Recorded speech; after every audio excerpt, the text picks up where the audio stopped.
TV star news देख रहे हैं आप और हमर छत्तीसगढ़ लेकर हाजिर हूं मैं आपके साथ सोहन सिंह। बुलेटिन में सबसे पहले बात करेंगे भुवनेश्वर साहू हत्याकांड की। दरअसल छत्तीसगढ़ में भुवनेश्वर साहू हत्याकांड को लेकर खूब बवाल मचा हुआ है। सरगुजा में बीजेपी युवा मोर्चा ने मामले को लेकर प्रदर्शन किया और छत्तीसगढ़ के मुख्यमंत्री भूपेश बघेल का पुतला फूंका। बीजेपी युवा मोर्चा के कार्यकर्ताओं ने भूपेश बघेल सरकार पर छत्तीसगढ़ को जिहादी और तालिबानी मानसिकता की ओर धकेलने का आरोप लगाया है। बीजेपी युवा मोर्चा के कार्यकर्ताओं ने कहा कि बीजेपी प्रदेश अध्यक्ष अरुण साव ने जब बिरनपुर जाकर पीड़ित परिवार से मिलने की कोशिश की तो पुलिस प्रशासन ने उन्हें मिलने नहीं दिया और 3 किलोमीटर पहले ही गिरफ्तार कर लिया। तो छत्तीसगढ़ सरकार की कार्यशैली को लेकर के अब बीजेपी सवाल उठाती हुई नजर आ रही है। सीएम भूपेश बघेल का पुतला भी इस दौरान बीजेपी कार्यकर्ताओं ने फूंका है और कई गंभीर आरोप छत्तीसगढ़ की सरकार पर लगाए हैं। छत्तीसगढ़ के बेमेंद्रा जिले में जिस प्रकार की एकदम घटना घटी है जो बर्दाश्त के लायक नहीं है। एक सामान्य हिंदू लड़के को एक धर्म विशेष के लोगों ने जिहादी मानसिकता के तहत, तालिबानी सोच के तहत प्लानिंग से एक मॉब लिंचिंग करके हत्या की। ये पूरे छत्तीसगढ़ के लिए शर्मनाक है और उससे भी बड़ा शर्म की स्थिति यह है कि कहीं न कहीं इसमें भूपेश बघेल के कांग्रेसी सरकार का संरक्षण मिला हुआ है। जिस प्रकार से घेर करके हमारे एक साथी को, हमारे हिंदू समाज के युवा को मारा गया, उसमें लिपापोती करने का प्रयास यह सरकार कर रही है तथा जिहादी मानसिकता को और तालिबानी मानसिकता की ओर छत्तीसगढ़ को ढकेलने का प्रयास कर रही है। और जब इसको लेकर के भारतीय जनता पार्टी के प्रदेश अध्यक्ष, युवा मोर्चा के प्रदेश अध्यक्ष उस परिवार से मिलने जाते हैं तो उनको भी गिरफ्तार किया जाता है, उस परिवार से मिलने तक नहीं दिया जाता। इसके विरोध में आज भारतीय जनता युवा मोर्चा सरगुजा ने मुख्यमंत्री भूपेश बघेल का पुतला दहन। छत्तीसगढ़ के जो खिलाड़ी प्रतिद्वंदी को मैदान में परास्त करने के लिए उतरते थे, अब वो सम्मान के लिए उन्हें मैदान में उतरना पड़ रहा है, जिससे खिलाड़ियों को दरअसल योजनाओं का लाभ नहीं मिल पा रहा है, जिसकी वजह से वे प्रदर्शन करने को मजबूर हैं। दरअसल छत्तीसगढ़ में पिछले 4 सालों से खेल अलंकरण का आयोजन नहीं हो पाया है। नाराज राज्य के खिलाड़ियों ने खेल विभाग के खिलाफ मोर्चा खोल दिया है। खिलाड़ियों ने खेल विभाग का घेराव करते हुए खिलाड़ियों को जल्द उनका हक दिलाने की मांग की है। अलंकरण समारोह जल्द कराने का आश्वासन मिलने पर ही खिलाड़ी शांत हुए। खिलाड़ियों का कहना है कि सरकार के नियम के मुताबिक हर साल उत्कृष्ट खिलाड़ी घोषित किया जाता है, लेकिन पिछले कुछ सालों से राज्य और राष्ट्रीय पदक प्राप्त खिलाड़ियों को ये सम्मान नहीं मिल पा रहा है, जिससे सभी खिलाड़ी हताश हैं। खिलाड़ियों का कहना है कि अगर हमारी मांगें जल्द पूरी नहीं होती हैं तो प्रदेश स्तरीय बड़ा आंदोलन किया जाएगा। खिलाड़ियों ने लंबित खिलाड़ियों के नामों की जल्द घोषणा करने और लंबित खेल अलंकरण समारोह की तारीखों की घोषणा करने की भी मांग की है।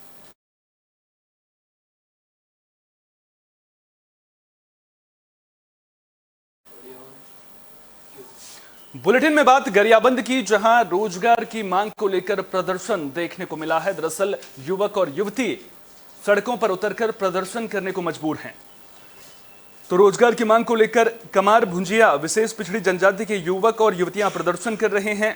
प्रदर्शन कर रहे युवाओं ने 13 मार्च से गांधी मैदान में मोर्चा खोल रखा है। सुनवाई न होने पर प्रदर्शनकारी सीएम हाउस का घेराव करने के लिए बड़ी संख्या में राजधानी रायपुर की ओर पैदल ही रवाना हो गए हैं। दरअसल सरकार ने 27 जून 2022 को विशेष पिछड़ी जनजाति वाले 17 जिलों में रिक्त पदों पर सीधी भर्ती का आदेश दिया था। आरोप है कि पिछली 1 साल में विभागों में खाली पदों पर भर्तियां तो हुई हैं, लेकिन जनजाति वर्ग के पढ़े लिखे युवाओं की उपेक्षा की गई है, जिससे कमार भुंजिया विशेष पिछड़ी जनजाति के लोगों में नाराजगी देखने को मिल रही है। हमारी प्रमुख मांगे हैं सीधी भर्ती, जो शासन प्रशासन हम लोगों के लिए आदेश किया गया था, जो हम लोग को सीधी भर्ती देना था, जिसका लाभ हम लोगों को अभी तक के 10 महीने हो गए हम लोग को नहीं दिया गया है। और हमारी 2 मांगे हैं, वन पट्टाधिकार और सीधी भर्ती का। और हम लोग भीख मांगने के लिए नहीं जा रहे हैं, जो हमारा अधिकार है उसको हम लोग लेने के लिए जा रहे हैं। और यहाँ 10 महीने हो गया, यहाँ के कलेक्टर द्वारा हम लोगों को बार बार घुमाया जा रहा है और हम लोगों को अभी तक नियुक्ति प्रमाण पत्र नहीं दिया गया है। इसलिए 2 शुरू है और आगे चल के और हो सकती है। अभी हम लोग सीएम से मुलाकात करने जा रहे हैं। सर, हम लोग विशेष पिछड़ी जनजाति कमार भुंजिया समाज से बिलोंग करते हैं और हमारे मुख्य मांगे हैं सीधी भर्ती को लेकर के। जिला प्रशासन द्वारा आज करेंगे कल करेंगे करके ऐसे आश्वासन देते देते आज तक हो गया। हम लोग को धरना में बैठे लगभग 1 माह हो गया, फिर भी कोई सुनवाई नहीं कर रही थी। लेकिन आज जिला कलेक्टर हमको बुलाया था और आश्वासन दे रहे थे कि मैं सीधी भर्ती नियुक्ति कर दूंगा, लेकिन हम लोग जब रैली निकाले हैं तब बता रहे हैं।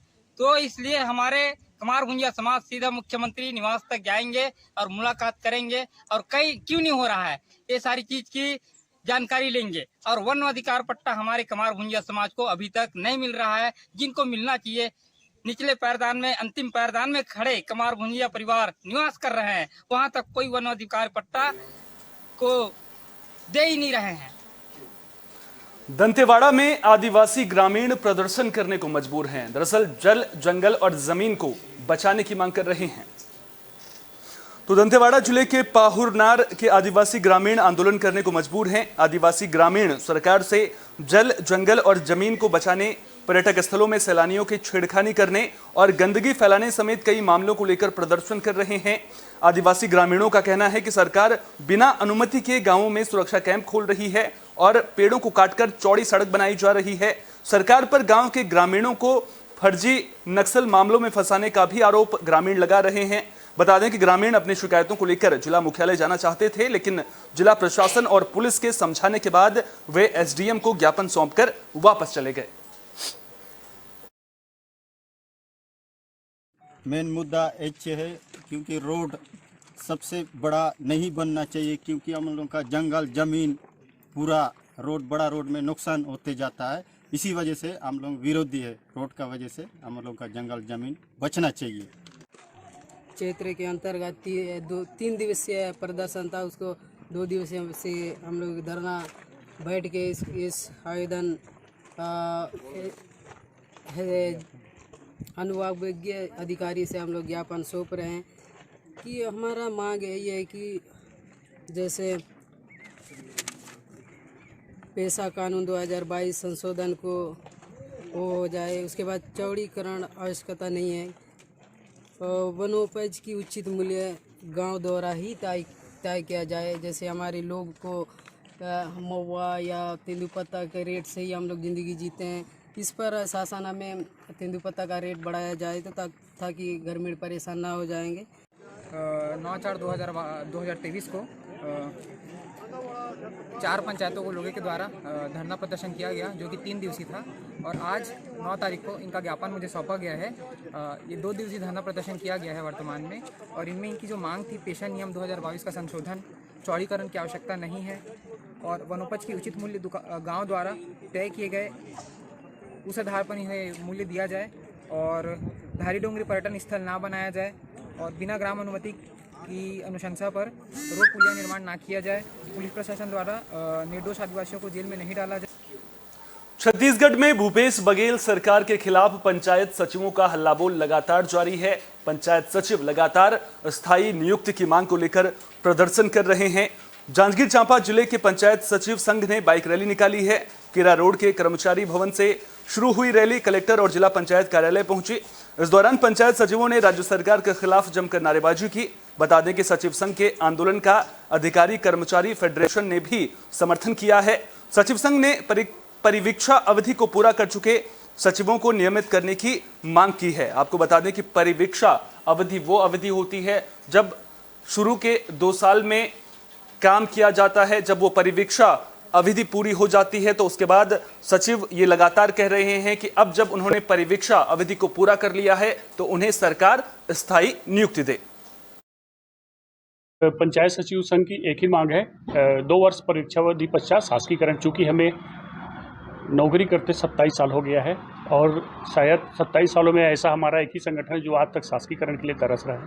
हमारे द्वारा भर्ती किए शिक्षाकर्मी आज शासकीकरण का लाभ पा रहे हैं, और कांग्रेस की भूपेश सरकार ने हमें 4 वर्ष पूर्व जब इनकी सरकार बनी थी तब हमको बुला करके अपने जो घोषणा पत्र हमने शासकीकरण करने का वादा किया था। आज 4 वर्ष गुजर जाने के पश्चात भी ऐसा पहले 25 सालों में ऐसा पहला सरकार है जो 100 रुपये हमको पंचायत सचिवों को नहीं दी। पंचायत सचिव संघ की हड़ताल अनवरत जारी है। आज कर्मचारी अधिकारी फेडरेशन के प्रत्येक जिलों के साथी जो जिला संयोजक हैं और कर्मचारी अधिकारी फेडरेशन से संबद्ध जितने संगठन, वे सभी इस आंदोलन में समर्थन दे रहे हैं। आज जांजगीर चांपा जिले में कर्मचारी भवन केरा रोड से पंचायत सचिव संघ की रैली जिला कलेक्ट्रेट एवं जिला पंचायत के लिए निकली, और वहां जाकर मुख्यमंत्री के नाम ज्ञापन सौंपा गया। आगामी आंदोलन यह जब तक चलता रहेगा जब तक शासकीकरण की मांग इनकी पूरी नहीं होगी। और कर्मचारी अधिकारी फेडरेशन का जो समर्थन है अनवरत इनको जारी रहे। तो छत्तीसगढ़ सरकार के खिलाफ पंचायत सचिवों का प्रदर्शन देखने को मिल रहा है। जगदलपुर में भी पंचायत सचिवों ने बाइक रैली निकाली और जगदलपुर तहसीलदार को ज्ञापन सौंपा। बता दें कि पिछले 26 दिनों से पंचायत सचिव अपनी एक सूत्री मांग को लेकर जगदलपुर के मंडी प्रांगण में धरने पर बैठे हैं। इसी कड़ी में पंचायत सचिवों ने बाइक रैली निकाली है। सचिव संघ के जिला उपाध्यक्ष नरेंद्र कर्मा ने राज्य सरकार के प्रति नाराजगी जाहिर की है। उन्होंने कहा कि राज्य सरकार उनकी ओर बिल्कुल भी ध्यान नहीं दे रही है और अगर समय रहते उनकी मांग पूरी नहीं हुई तो वे आने वाले दिनों में उग्र आंदोलन के लिए मजबूर होंगे। अगर हम इतने 28 सालों से अपने कार्य को करते आ रहे हैं पर अभी तक शासन ने हमारी इस पहल को ना सुना है, ना समझा है, ना जाना है। अभी तक हमारे इस विषय में उन्होंने कोई भी पहल नहीं की है। तो क्या लगता है केंद्र से आए हुए जो पदाधिकारी है या फिर कांग्रेस की जो भी है वो हमारी बातें सुन पाएंगे, मुझे उम्मीद नहीं लगती। लेकिन जो करना है हमारे मुख्यमंत्री महोदय ही करेंगे, यहाँ तक मुझे उनको पूर्ण विश्वास है। हमारे मुख्यमंत्री के माध्यम से ही हमारे कार्य पूर्ण होंगे, हमारे शासकीकरण करने का हमें उम्मीद है। और हम इसी उम्मीद के साथ इतने दिनों तक, आज 26 दिन हो रहा है हम बैठे हुए हैं और शायद इस कार्यक्रम को सफल होने के बाद या फिर असफल भी होए तो हमारी उनको कमी महसूस होगी, ये हमारी आशा है। मैं सचिव संघ जिला बस्तर के द्वारा आपके चैनल के माध्यम से मैं कहना चाहता हूं कि हम लोग लगातार सचिव संघ बस्तर जिला के द्वारा आज 26वां दिन है। हम लोग आज प्रदेश के मुख्यमंत्री को बाइक रैली के माध्यम से ज्ञापन सौंपे और जो संदेश देना था वो दिए। और हम लोग का एक ही मात्र मांग है शासकीकरण। जब तक हम लोग का शासकीकरण नहीं होगा हम लोग हड़ताल से वापस लौटेंगे नहीं, काम बंद कलम बंद। और जिस प्रकार से सरकार अभी तक सचिव के प्रति किसी भी प्रकार का फिल्मी स्टाइल में रोड शो निकालना और विदाई समारोह का आयोजन करना एक टीआई को भारी पड़ गया। बिलासपुर के आईजी ने टीआई को सस्पेंड कर दिया है। दरअसल राजनांदगांव जिले के डोंगरगढ़ से बिलासपुर ट्रांसफर होने पर थानेदार सुरेंद्र स्वर्णकार को जबरदस्त अंदाज में विदाई दी गई थी। वे अपनी लग्जरी कार का सनरूफ खोलकर वर्दी में ब्लैक गॉगल लगाकर हाथ जोड़कर रोड शो में शामिल हुए थे। टीआई की विदाई का ये वीडियो सोशल मीडिया में जमकर वायरल हुआ था, जिसके बाद अब उनके खिलाफ ये कार्रवाई की गई है। तस्वीरों के जरिए भी आप देख सकते हैं कि किस तरह से भव्य रोड शो निकाला गया था जिसे अनुशासनहीनता माना गया है और टीआई को सस्पेंड कर दिया गया है।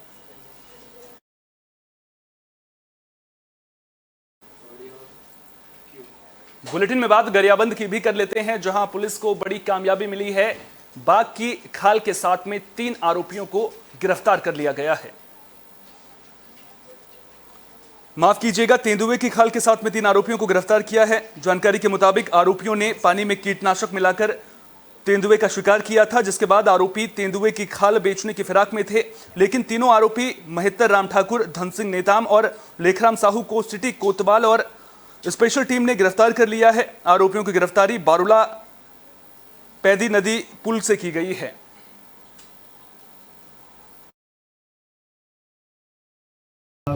तीन आरोपी हैं जो तेंदुए के खाल को बेचने के फिराक में थे।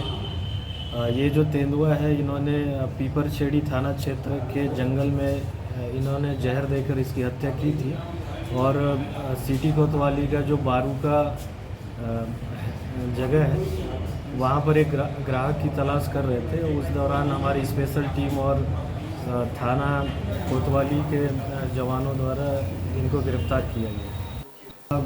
सरगुजा के अंबिकापुर में इंसानियत शर्मसार हुई है। दरअसल एक पिता पर आरोप है कि उसने अपनी नवजात बेटी को कुएं में फेंक दिया। तो आरोप है कि एक पिता ने नवजात बेटी को जन्म के 10 घंटे बाद जिंदा कुएं में फेंक दिया। इतने पर भी जब पिता का दिल नहीं पसीजा तो उसने दूधमुही बच्ची को दफना दिया। मामला उदयपुर थाना इलाके के झिरमिटी धौरापारा का है। मामले की जानकारी मिलने पर पुलिस की टीम प्रशासनिक अधिकारियों और फोरेंसिक के साथ मौके पर पहुंची। पुलिस ने मामले की जांच शुरू कर दी है।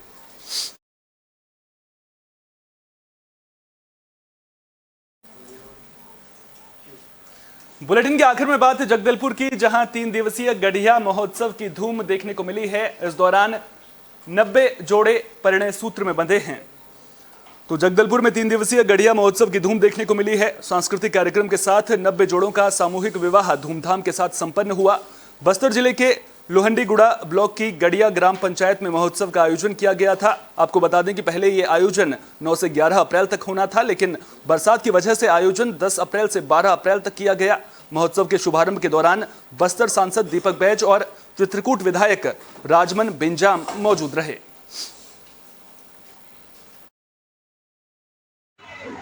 गड़िया महोत्सव का शुभारंभ है जो 9, 10, 11 होना था, लेकिन कल भारी बारिश की वजह से स्थगित कर आज 10, 11 और 12 3 दिन का गड़िया महोत्सव है और मेला भी है।